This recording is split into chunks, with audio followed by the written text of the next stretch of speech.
২৪-এর আন্দোলনের পরে যেই মানে শিক্ষার্থীদের দাবি ছিল ফ্যাসিস্ট মুক্ত ক্যাম্পাস গড়ার, আমরা দেখতে পাচ্ছি বিশ্ববিদ্যালয়ের বিভিন্ন জায়গায়, বিভিন্ন দপ্তরে এখন পর্যন্ত ফ্যাসিস্টরা বসে আছে। যতটা ভালো লাগছে তার চেয়ে একটু হতাশা আছি এই জন্য যে আমাদের ডিপার্টমেন্ট এখনো সেশন জটে পড়ছে। একাডেমিক কার্যক্রম শুরু করলেও আমাদের একটা আক্ষেপ থেকেই যায়, সেটা হচ্ছে ইসলাম বিশ্ববিদ্যালয়ের যে একটা লক্ষ্য উদ্দেশ্য ছিল সেটা থেকে ইসলাম বিশ্ববিদ্যালয় দিন দিন দূরে সরে যাওয়া। তো এটার লক্ষ্য উদ্দেশ্য ছিল সাধারণ শিক্ষা এবং ইসলামী শিক্ষার মাঝে একটা কম্বিনেশন তৈরি করা।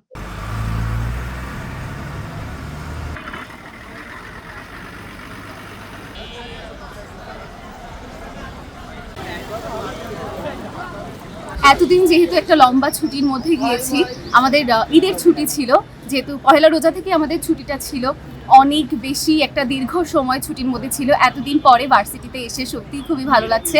বন্ধুদের সাথে দেখা হয়ে আড্ডা দিয়ে ক্লাস করে, ক্লাসে স্যারদের সব পড়াশোনা আবার আগের মতো শুরু হয়েছে। অনেক দীর্ঘ সময় যেহেতু একটি ছুটি ছিল, বাসায় কেমন একটা মোনোটোনিয়াস মনোভাব ছিল, যেহেতু ওরকম কোনো কাজ ছিল না, ক্লাস ছিল না। কিন্তু এতদিন পরে আবার সেই চাঞ্চল্য জীবনে এসে খুবই ভালো লাগছে। দিন পরে বন্ধু বান্ধবের সাথে দেখা হলো, বেশ ভালোই লাগছে।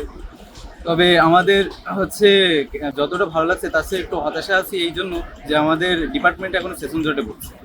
যেমন আমরা এখন 2 বছর হইতে গেল, আমাদের 4টা সেমিস্টার শেষ হওয়ার কথা, সেখানে মাত্র শেষ হয়েছে 2টা। যেহেতু আমরা প্রশাসনের কাছে, আমরা এবং আমার বন্ধুদের কাছে আবেদন এই যে যাতে সেশন জটটা না থাকে। ঈদ পরবর্তী সময়ে প্রশাসনের কাছে সবচেয়ে জোর দাবি জানাবো যে বিষয়টি, সেটা হচ্ছে সেশন জট।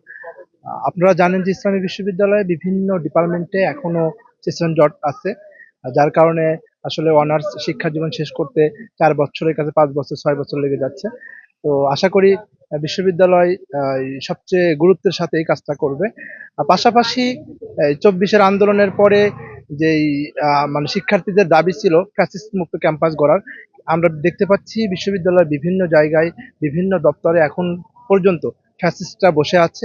বিশ্ববিদ্যালয় সংস্কারের পাশাপাশি বিশ্ববিদ্যালয় প্রশাসন এই ফ্যাসিস্ট মুক্ত ক্যাম্পাস গড়ার কাজে অগ্রসর হবে। আমি আমার এই আশাবাদ প্রশাসনের কাছে ব্যক্ত করব। ঈদের ছুটির পরবর্তী সময়ে শিক্ষার্থীরা তাদের বাড়ি থেকে ইসলাম বিশ্ববিদ্যালয়ে ফিরছে, তাদের নতুন উদ্যমে তাদের একাডেমিক কার্যক্রম শুরু করছে। একাডেমিক কার্যক্রম শুরু করলেও আমাদের একটা আক্ষেপ থেকেই যায়, সেটা হচ্ছে ইসলাম বিশ্ববিদ্যালয়ের যে একটা লক্ষ্য উদ্দেশ্য ছিল সেটা থেকে ইসলাম বিশ্ববিদ্যালয় দিন দিন দূরে সরে যাওয়া। তো এটার লক্ষ্য উদ্দেশ্য ছিল সাধারণ শিক্ষা এবং ইসলামী শিক্ষার মাঝে একটা কম্বিনেশন তৈরি করা। তো এইটা আমাদের যে মৌলিক লক্ষ্য ছিল এটা থেকে অনেক দূরে সরে গেছে।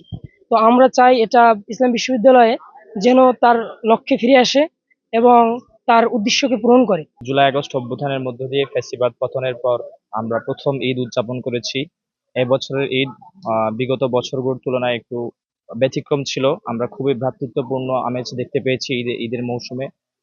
দীর্ঘ প্রায় 40 দিন পর আমরা ইসলামী বিশ্ববিদ্যালয় ক্যাম্পাস খুলেছে। আজকে আমরা বিশ্ববিদ্যালয়ের শিক্ষার্থীদের মাঝে সেই একই রকম প্রফুল্লতা লক্ষ্য করছি।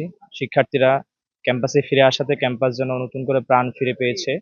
আমরা এই ধরনের ভ্রাতৃত্বপূর্ণ পরিবেশ ক্যাম্পাসের বিভিন্ন ছাত্র সংগঠনগুলোর মধ্যেও লক্ষ্য করতে পারছি।